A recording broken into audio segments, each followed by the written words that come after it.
Alright, hello everyone, it's mysticjuicer back with some more Yomi action. This time it is myself versus Emaron. This is first round in Summer Smash Season 4. So this will be first to 4. It's a longer set. Playing against a player I've never played before, Emaron. Fairly new player, I think, in Tournament Yomi. And so I decided I would go for Onimaru, open up with that. I can't remember if I did some scouting, but I don't think there were any results that I could really count on. Anyway, Onimaru versus Lum. So Lum, not a very common character to see nowadays. Sort of the Lum professionals have all left the building at the moment. So if you want to make a name for yourself with a underutilized character in the scene, definitely give Lum a shot. Very, very tricky character used. A lot of stuff to learn there. Because this is a newer player, because this is a player I have not yet played before, and I don't know how they're going to play or what kind of style they're going to use. I am going to spend a lot of time blocking in this early game, basically until I have everything that I could possibly need. I don't start the game with any 10s, so I can't really play 10s in neutral. I'm expecting 9 blocks and other such nonsense. So I'm going to open up with some throws, expecting to catch some blocks. Instead, get a very, very early ace dodge, which, you know, is fair. It's fair. If I'm trying to defend myself, if I'm going to be playing some stuff in neutral, the ace dodge is very effective. Onimaru is, you know, tends to spend a lot of time attacking, even in the early game. But unfortunately for Emaron, that's just not something that's going to be working out for me. I'm going to spend very little time pushing the attack button against Lum, and the reason for that is I don't want to get caught by queens, and I don't want to be undercut by jacks, which I am expecting in the early game. I do have a single ace, so I can start using that as Clockwork Soldiers stuff. Which will nicely defend against jacks. And this early face down, I'm just going to respect. If it ends up not being a joker, then that's fine. He goes down a few more cards, and maybe I get to be oppressive. And I'm having some lag issues right now. But I'm in no hurry to give Lum a bunch of extra cards. Okay, had to restart my Steam account there for a sec. In any case, yeah, don't feel so bad for that happening. It doesn't look like it was, in fact, a Joker, but hey, we got a free card into his discard for that. I'm not too mad.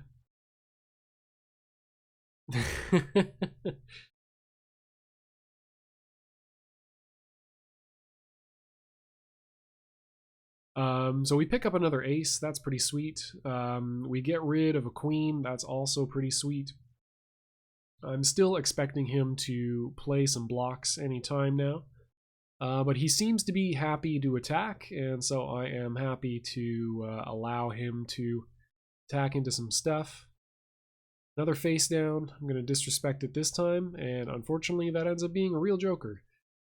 So luckily it doesn't prevent all that much damage. I just wanted to get the single attached ace there. And if he had not face downed, it's entirely possible I would have just played martial law to get the 20 damage.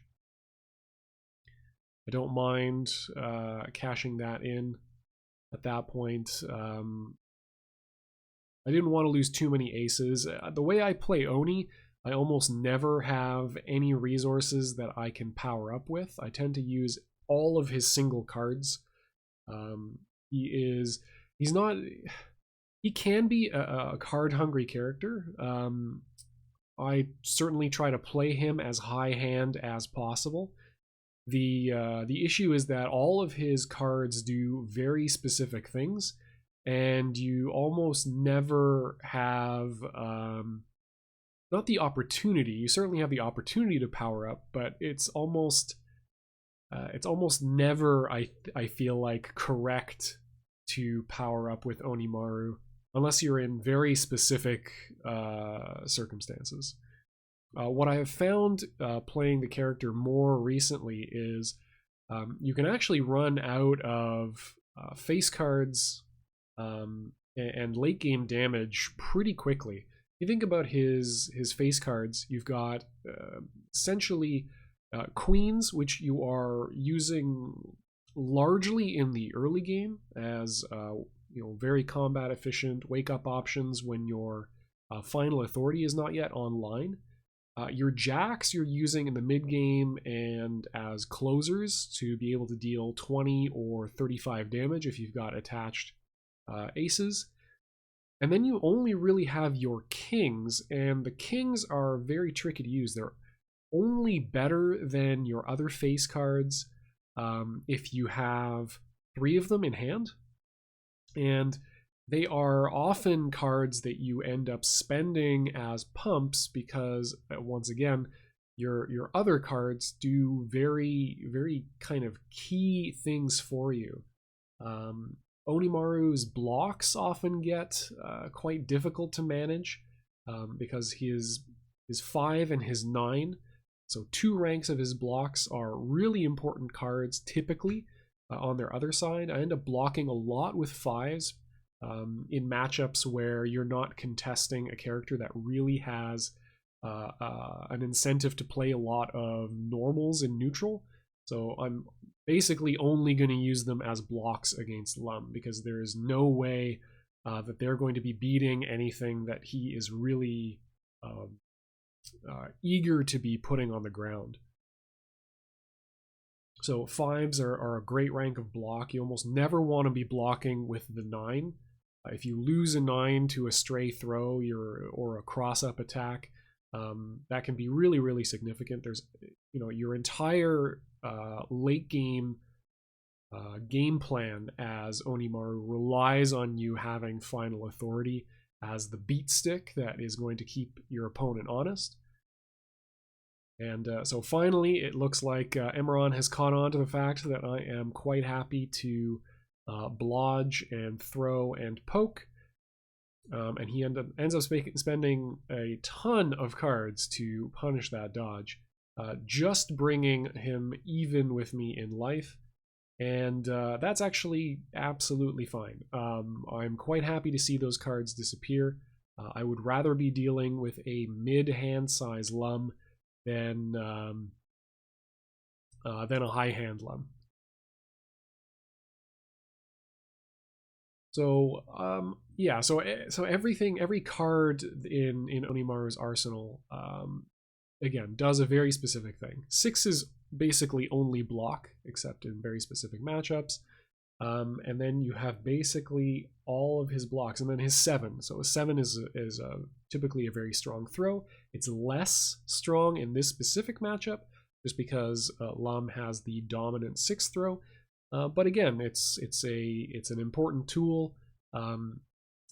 Given that you are going to be pumping every normal that you hit with and every throw that you hit with, you really have to carefully manage what you are using and when. So manage to hit a rolling panda here with the classic jack with attached ace into second jack. So 35 damage hits.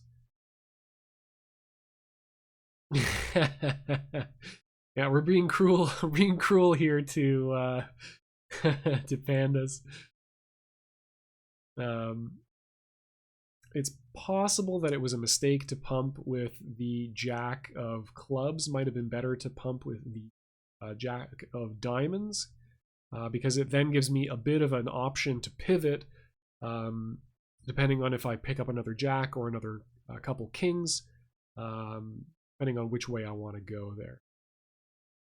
So I've got him knocked down. I'm expecting him to try to defeat some sort of cross-up nonsense, because Onimaru gets very few opportunities to try to apply mix-up pressure. Only way he gets to knock down is off of a final authority. Luckily that works out, so we're going to be able to dodge into a 10 here. And dumping the king at this point. The king is no longer doing us any favors.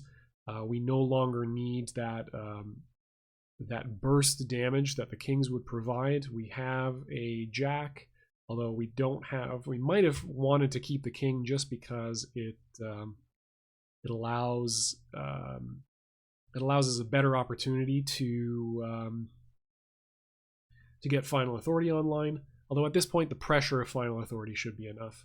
And we managed to throw a 2-block with our 10 and close that stuff out. So game 1 to me. I don't know how that matchup is in terms of advantage or disadvantage. I feel very comfortable in the matchup. That's all I can say. I haven't, but I haven't faced a ton of very, very strong lums. So who knows? I mean, there's an argument to be made that Lum has a significant advantage because he can, he has the inevitability of out of combat damage in the late game, but then it's a matter of can he navigate to the late game appropriately, and that is going to involve some blocking with 9s and poking to get around guard crush attempts, but who knows. Okay, switch to Gray. So Emaron knows what he's about. He may be a new player online, but he has definitely played some games here. Knows what he wants to do. So this is going to be a challenging matchup for me. It's not a it's not a matchup I have a great amount of success with. I have far better success in Onimaru versus Argagarg, the other devilish matchup for Onimaru. So this is definitely a challenging one for me. And the trick here is going to be, again, managing our throws appropriately and trying not to get exploded. I should be catching on to the fact that Emaron is quite happy to put out these big, these kind of large normals, or I guess not even large normals, but just content to put attacks out in this early game, and I should be punishing that appropriately. So if I sat back and blocked a little bit, I would probably be in better shape overall. So 79 to 89, we're definitely not out of it yet. We've got a queen we can cash out for 25 damage if we ever get a successful dodge. Not sure why I'm exactly throwing this early. He did give me a fairly early game block, so tells me that he's at least looking to build a bit more of a hand. I'm definitely playing a lower life Onimaru here, or a lower hand Onimaru, I should say. There we go. There's the ace dodge that I was dreading. He's going to be able to put some damage out here. He's going to take this. I should probably face down anyway. But he doesn't get any more moral high ground in any case, so I'm okay with that. Goes down a bit on cards. He's still got that ace dodge. I'm expecting him to either play it again or get aggressive with a throw def. So looking to block that throw def and option select against those two options. So that's fine. Get around the 9 block. Just looking to get a few more options in our hand. The 3 and 4 are not bad in this matchup. They're basically 10 damage. They draw us a card if they hit a normal, all that good stuff. So he's got 3 aces in hand. With 3 aces, the threat is definitely ace dodge into something into double ace. So that is a lot of damage. I'm not looking forward to that.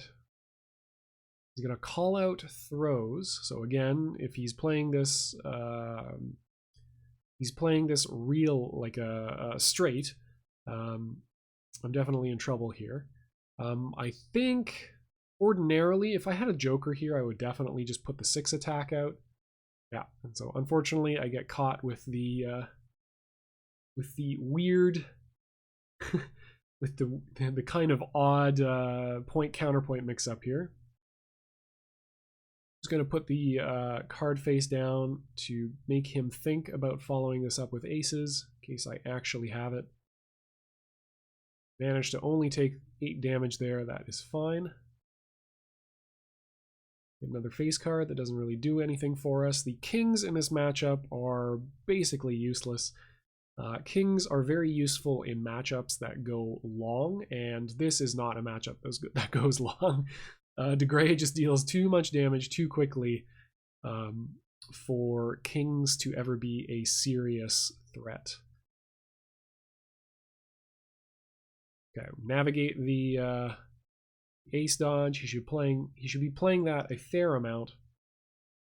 I am playing scared. I am continuing to block and hoping that that will force him to come to me and walk into some big duffs. Just a matter of trying to find some sort of rhythm and timing in this matchup. So it's a question of, do I want to play the queen raw, or do I dodge into it? So I had the option to dodge into it here. Luckily, we can cash out 25 damage, stay fairly close on life. We are way down in health, which is unfortunate. But we do get a knockdown setup. And we have 3s and 4s as cross-up options. Not too bad. We do have to contend with the fact that he has 3 aces in hand, so he can just wake up with aces. That is definitely within his power to do. But that just puts him back down, puts him down on cards. It's, it deals us a fair amount of damage. It puts him back in a will I single ace dodge or not kind of range. So luckily we managed to sneak past a 10 with this 3. We'll let him discard an additional card. That's absolutely fine.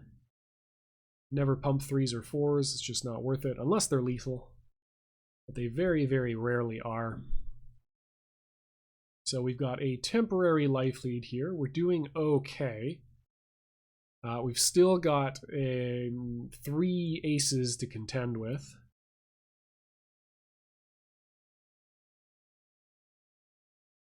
All about not getting exploderated here. Got to manage our throws very carefully. We've only got the 1-7 at the moment. Yeah, and there we go. We get hit with the 3. Very unlikely he's going to respect a face down. I'm going to do it anyway to see if I can force him to keep those aces in hand. Have to spend a fairly valuable... Okay, yeah, there we go. That's fine.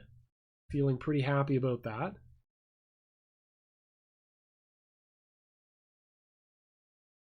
Just very, very difficult to play patient in this matchup. You definitely have to. You definitely have to find whatever De Grey's rhythm is. Try to suss it out. And I'm definitely not catching on to what Emaron wants to do. Spending a lot of cards here and no longer discouraging anything. Putting myself on very low hand. And 11 hit points to 43. That is a near insurmountable amount of health to deal with.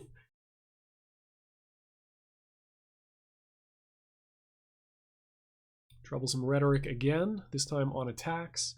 So again, setting up a throw mix-up here.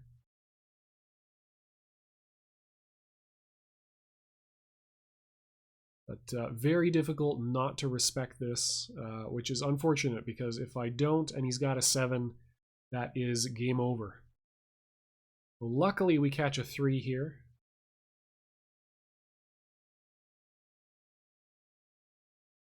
But we are getting very, very low on cards. Luckily the 9 deals at least 9 damage. But we are still very much in a losing position right now.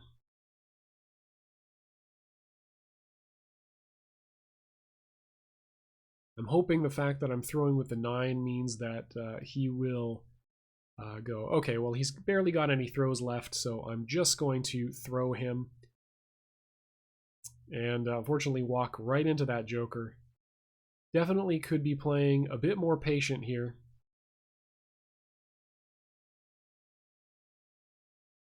And this is essentially game over.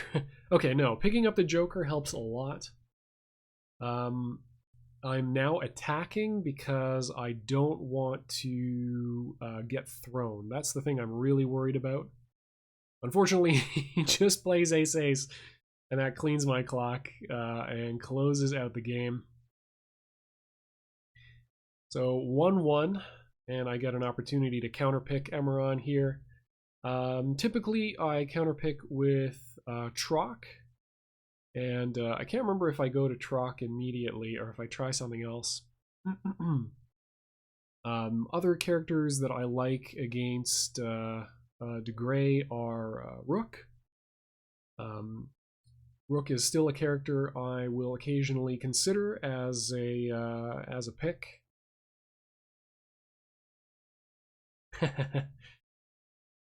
Yeah, definitely as a new player, if you're used to playing in-person Yomi, it can be really tough to get used to having a clock that you've got to deal with and pay attention to, make those decisions far more quickly than you are used to.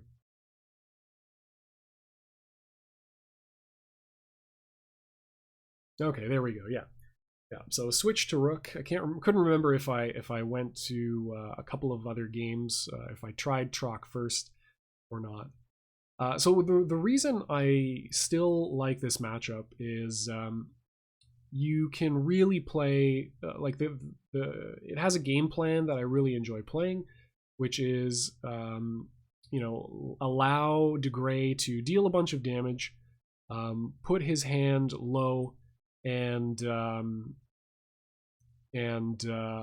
put himself in a position where you can really make rock armor and grappler throws really work for you.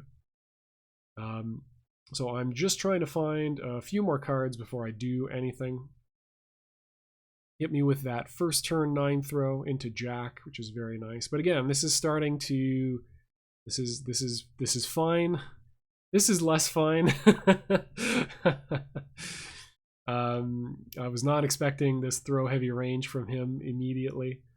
Don't know that I really need to face down here, but I will fairly often face down against point counterpoint. People tend not to reveal that throw unless they have a good amount of damage in hand. So we are sitting on our backs, and we have taken a fair amount of damage so far. It's not a great start. That's not too bad. So a block means that he doesn't have an ace yet. It also means that he's got a few more cards in hand, so we're not going to be taking that moral high ground damage, which can, be kind of a bummer to deal with in the early game. But so far, our game plan is not really working out for us. Again, in terms of our options in hand, I really don't want to play the 6 because I want to look for an 8 so I can do 6, 7, 8, which is a very realistic combo to hit in this matchup. There we go. Glad I didn't king throw there. So we're starting to do what we want to do. The one difficulty in this matchup is you do have to do some blocking, and blocking can be quite uncomfortable in the matchup. There we go. Was hoping that the 6 meant he would feel that, okay, well, if he had a king fairly early, talking as him, if he had a king fairly early, he probably would have played it by now. Since he hasn't, and I played that 6, he's probably going to feel discouraged from playing it and won't follow up. Happy to prove him wrong there. Oh, it looks like we got some skips there. I think I just went to... Oh no, what's going on? Some difficulty, some lag, some computer lag seems to have passed now. Okay, we're good.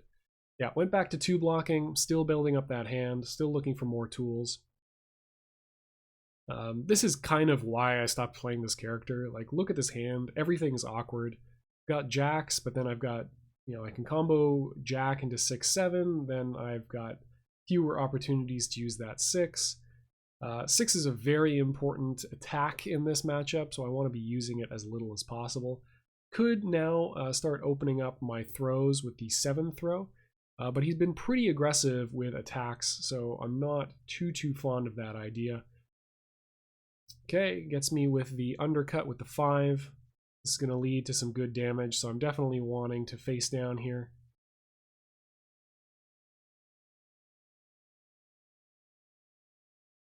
Yeah, undercut with the 5 is never a comfortable place to be. No rock armor, and even if I had the rock armor, I wouldn't follow up there. Just leaves us at too low a hand size.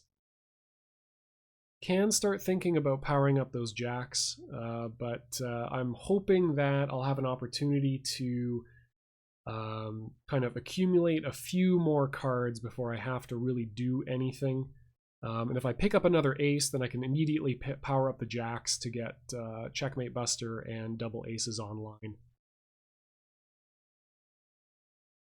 The more aces you have hidden, obviously, the better and more effective Checkmate Buster becomes as a surprise reveal, especially if you get a lot of aces very early in the game.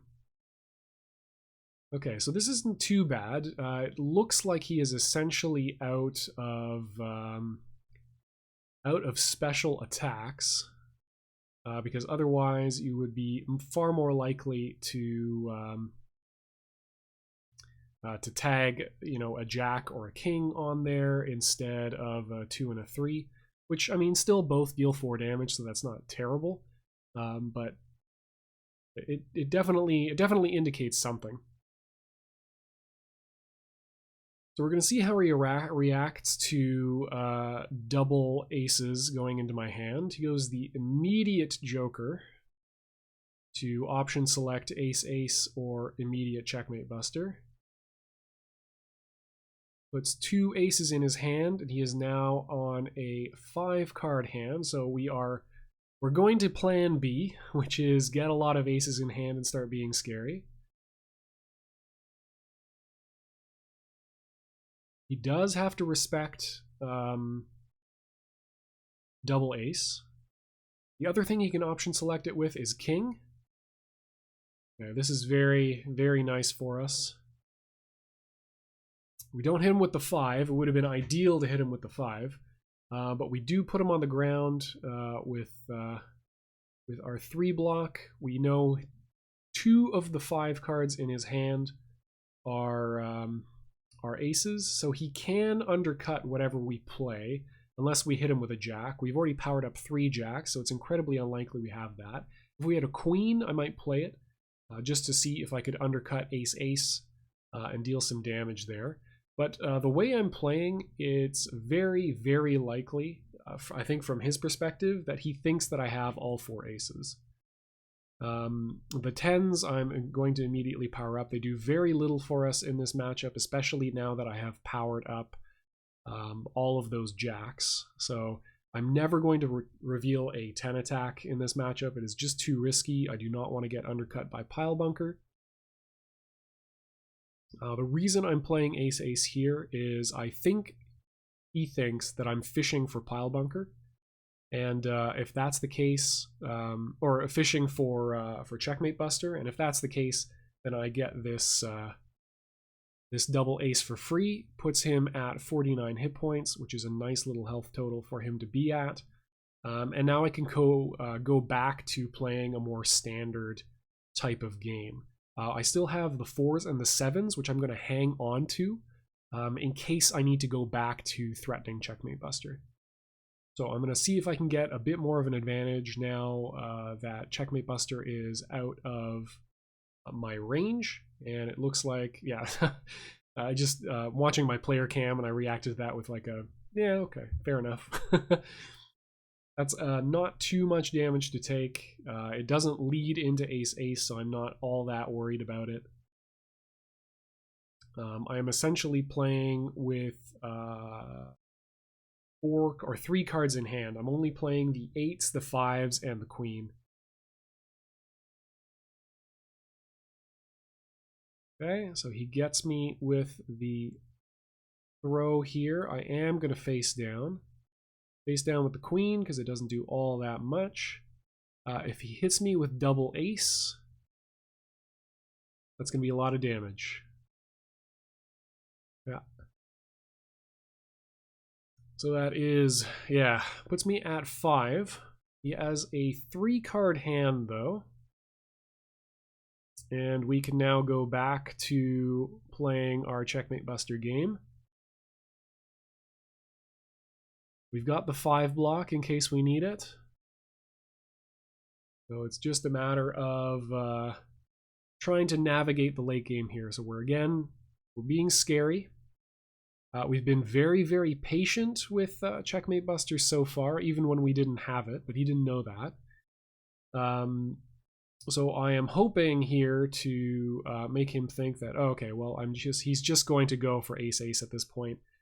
And we get the Checkmate Buster and steal that game at 5 hit points. What it turns out, and I think he mentions there, no attacks in hand. And that is rough. Yeah, that is very, very rough. So he absolutely commanded that game. And I just happened to lucker my way into a victory there. So rough stuff for me, for sure. Not the way you want to be winning games, but hey, if you have a if you have a 50 damage move, sometimes you got to play it, and sometimes it wins. So that's not the worst place to be at. We're going to open up this game with a 10 attack because I don't have 2 throw. And I'm expecting a 2 throw from Emaron if he has it, or a king throw. Either one of those I am happy to encounter with this early 10. The other likely stuff to get hit by is like a normal poke of some kind that leads into not much at all. So 10 attack in first turn in this matchup is not too bad. I've got an opportunity here to 4 attack. The other option I have is I could go 5, 6, 7. The 4, 5, 6 is, just not as much damage. Just doesn't do all that much for us. Single ace for a card neutral turn and 15 damage is not really all that tempting for me.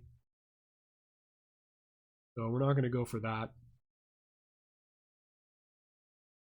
Find another 10. That could be a nice spacing tool in the early game here.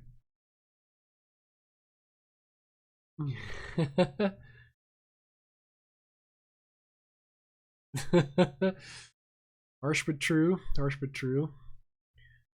Yeah. So this matchup and any grappler matchup is really. It's really footsies heavy. It definitely depends a lot on what you draw in the early game. Do you draw kings and 2s? That's very, very important. Do you manage to successfully block? Do you not take too many knockdowns and not take too much damage in the early game? That sort of stuff. All of that, a lot of the kind of do you win combat, do you not is just down to luck.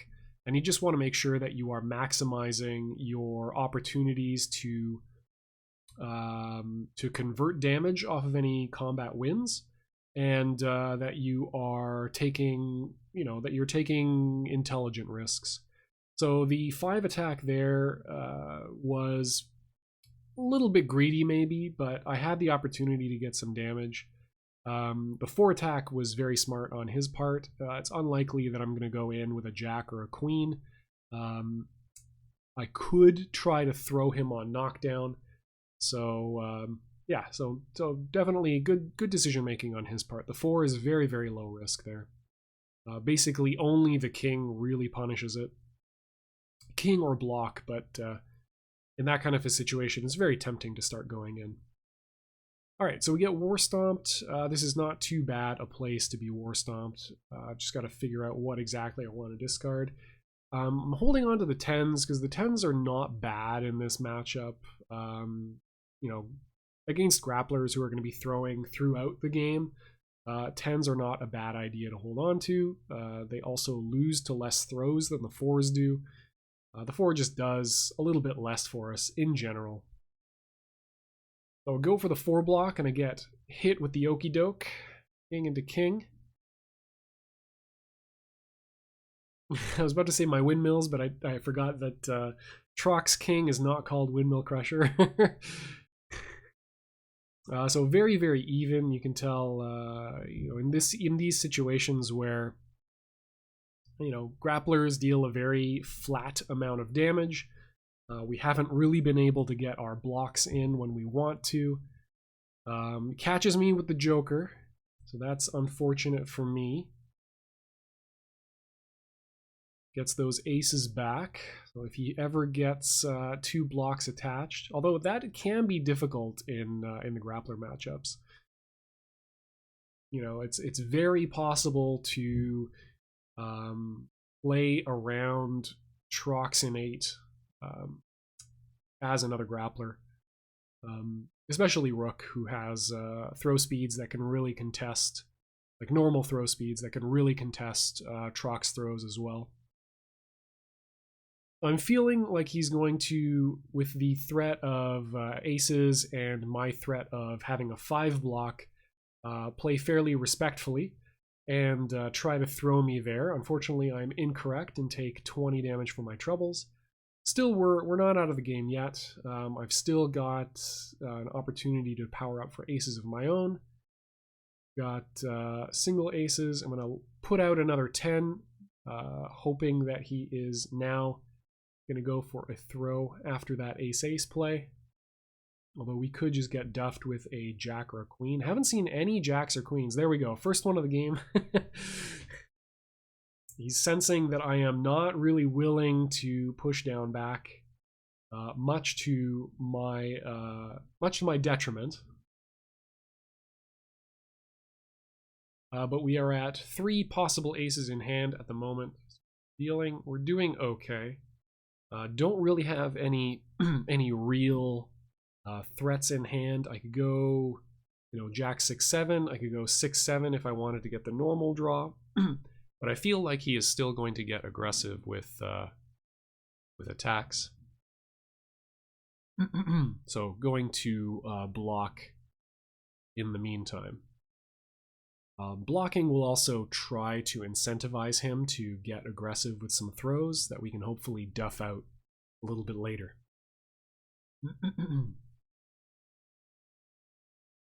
So we have an opportunity. We could possibly use the Entangling Vines 3 block to set something up with 6s.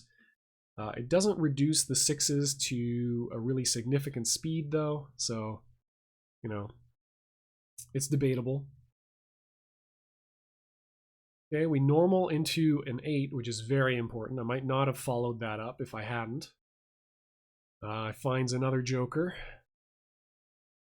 Just get 6 damage out of that, which is unfortunate. At this point, it is important to grab aces that are going to do something of value for us. And I'm just rotating the aces so that I can keep track of which are known and which are not. So typically, I invert it. I keep the, because I tend to use grapplers, I keep the super throw side face up as the ones that are known, and the attack side for the ones that are unknown. That's really sad. Get undercut with the 2 throw. He has been really sparing with those, so he has them all for the late game.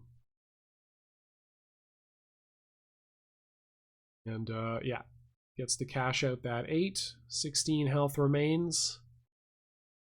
No longer have the ability to you no longer have the ability to power up for Checkmate Buster here. He refuels with double ace.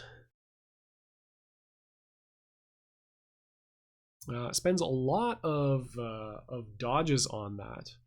So playing double ace here in neutral, just to contest that. It's unfortunate if it runs into a block, but I think at this late stage of the game, I feel like it's fairly unlikely that Emaron is going to go and play very patiently. So I'm expecting him to largely be aggressive with throws and attacks.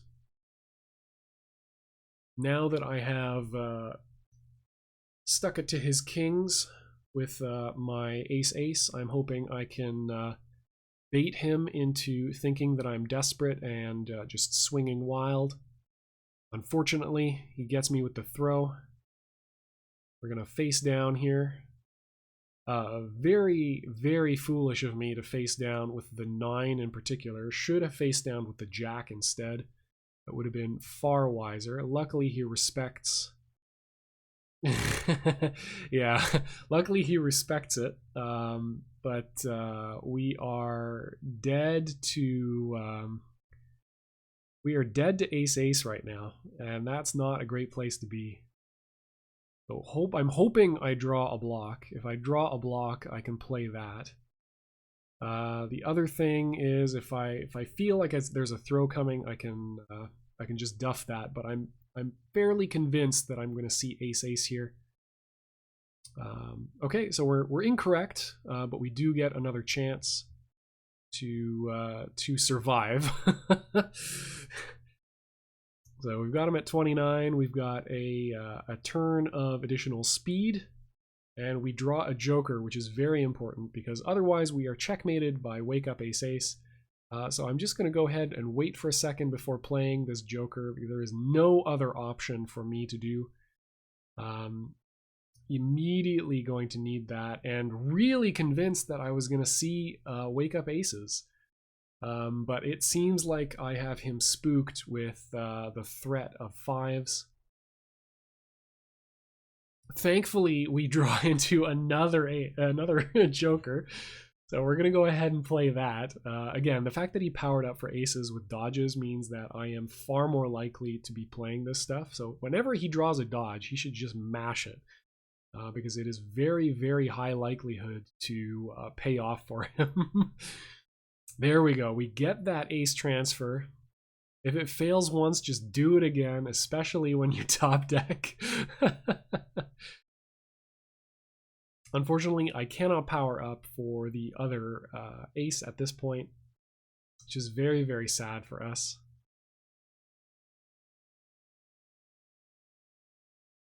I still have to be worried about single queen, because single queen currently trades with my options. And what's happening with the beef? Yeah, I'm actually really surprised that he didn't keep that dodge. The dodge is really good. The reason I am wake up supering here is it's very unlikely that I have it. I mean, even with the gold burst, I'm fairly certain that I have him convinced that I've just got the 2 aces, which is very important. If I didn't have him convinced that I had 2 aces, then this has a very, very low likelihood of working.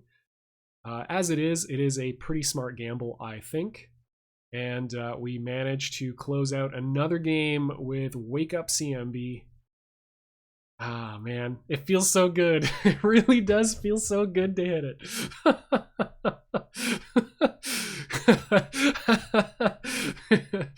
Yeah, that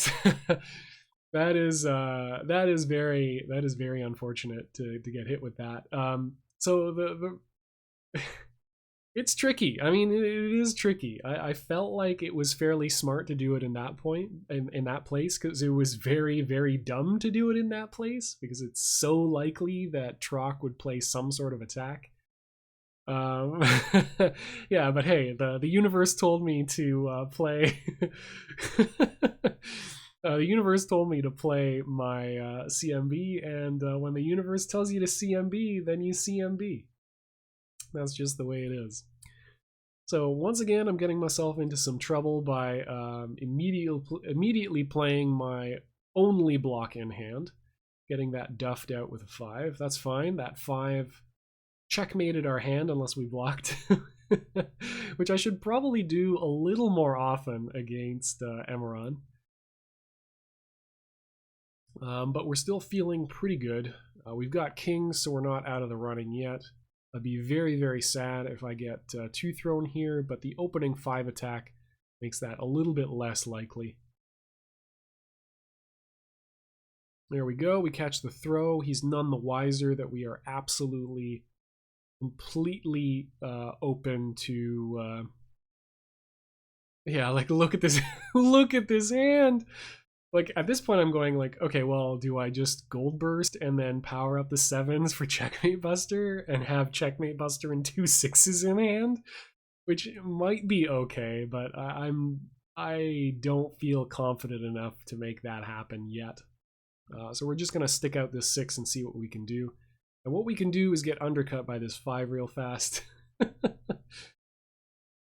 It's so sad for us. 5, 6, 7. He's hitting all the right buttons, getting all the right combat wins. Gets a single ace in hand. We're absolutely dead to ace at the moment. We are still absolutely dead to ace at the moment. But hey, if normal attacking, if throwing and normal attacking don't work, then just normal attack again, and you will eventually run into a throw. There we go. We found the king. At long last, we found the king. The difficulty here is I really don't have anything to follow this up with. I could follow up with the queen, but it's not really of tremendous value to put it out there. I'd rather hold on to it and just see what else I draw, see if I can wait for a bit later in the game where it will perhaps be slightly more helpful. I'm going to go for the big time def here. If anything, this will act as some counter conditioning. He's going to have no idea the kind of player that we are. He thinks we're some sort of goon because we've already played Raw Checkmate Buster twice to win 2 games. So, you know, he'll be completely fooled that we are not the kind of goon who will just 10 into queen in the early game. Getting some nice face downs here. Here's face downs here too, which is nice. Any additional value, like fishing out that 2, is quite good for us.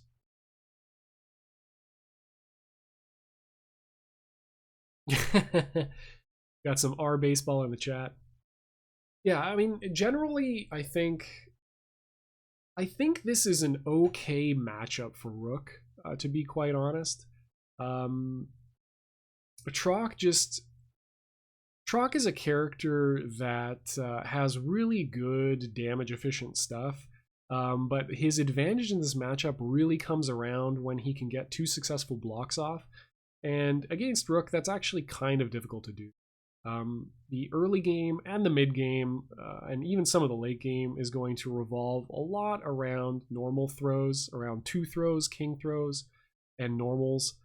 It can be really tough to get any successful block, because it is generally correct when you draw a 2 to play the 2 as a throw, because it's going to beat everything except your opponent's super throw.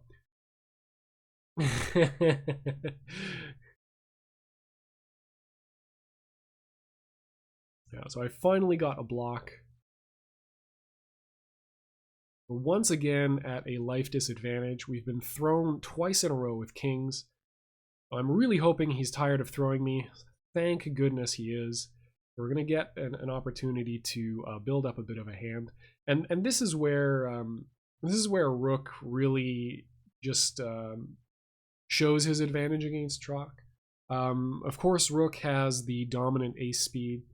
0.8 speed is very, very good. His super throw, is not dependent on having blocks in hand, so that's good as well. But being able to trade ace-ace against queen and undercut ace-ace on Trock's side is all quite good. Rook can also capitalize and convert his large hand size if he ever gets to it. because again, you know, grappler early and mid game is quite difficult for to make that happen. But yeah, this is, you know, he can get more out of having a large hand size than Trock can. If Trock is winning combat with, if Trock is playing standard Trock, which he shouldn't in this matchup, which is, you know, play your face cards, play queens, play jacks in neutral, then his combat wins just count for less than Trock's do. You know, he's going to get 9 damage, 7 damage, 10 damage, 15 damage off of his combat wins. And Rook is just going to get more. Rook plays more for normal attacks. And I could have got the Checkmate Buster there. Damn it. But at this point, I'm committed not to playing Checkmate Buster. I feel like Ace Ace is going to be enough of a threat for me to close this game out. I can use the threat of Ace Ace well enough now that he is at sub 50 health to be able to close things out. He is at a fairly low hand size. He is playing jacks to stuff my throws. Yeah, smart play by him, because the threat is me just playing the other 2 aces, because he knows I have powered up for those. I'm hoping that this 9 throw works because I don't have any other throws in hand. It's going to indicate that I don't have any other throws in hand, so any other throws I do draw are going to be that much more effective. So luckily it works out. I get that 10 damage. So he's, you know, he played something that loses to Ace Ace, and then he immediately on the next turn said, okay, I played greedy, now he's going to try to punish another greedy play. So let's go back into our shells for a moment. I've got him knocked down, so if he pushes any buttons, this Ace Ace is going to do some work. It's also fairly likely that I would try to go for some sort of cross-up attack or rock armor play there. So instead, I'm just going to cash out this 20 damage and see if I can close things out. He's only got 14 hit points left. I've got the tools in hand that I can just power up for Ace Ace again. So we are doing just fine. And yeah, so you know, managed to get the aces we needed, managed to, through 2 successful Checkmate Busters, condition him to play a little softer to vines than he might have ordinarily played. And so things are just generally going very well for us. But yeah, this could look very different. But I think that's the reasoning that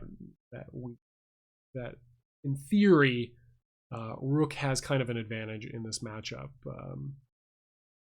against Trock. The counterpoint is that Trock, you know, if he ever gets those 2 blocks attached, which are not unreasonable to do against a character like Rook, who does want to be pushing the attack button, because he cannot win by throwing alone. It's very, very difficult for him to get that damage out because he has no combo throws.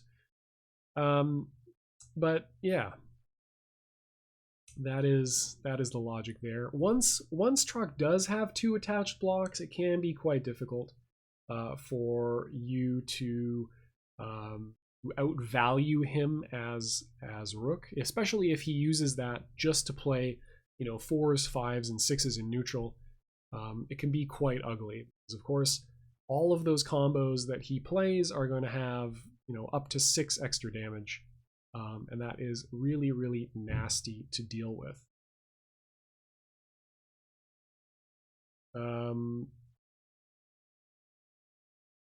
So I have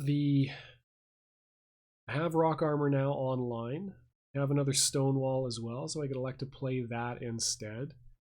He's got a fairly low hand size, so I think rock armor is fairly low risk. Stonewall is, of course, vulnerable to, so, you know, rock armor attempts are vulnerable to dodges, but very, very little else. Stonewall is vulnerable to throws, and we are at low enough health that could be trouble.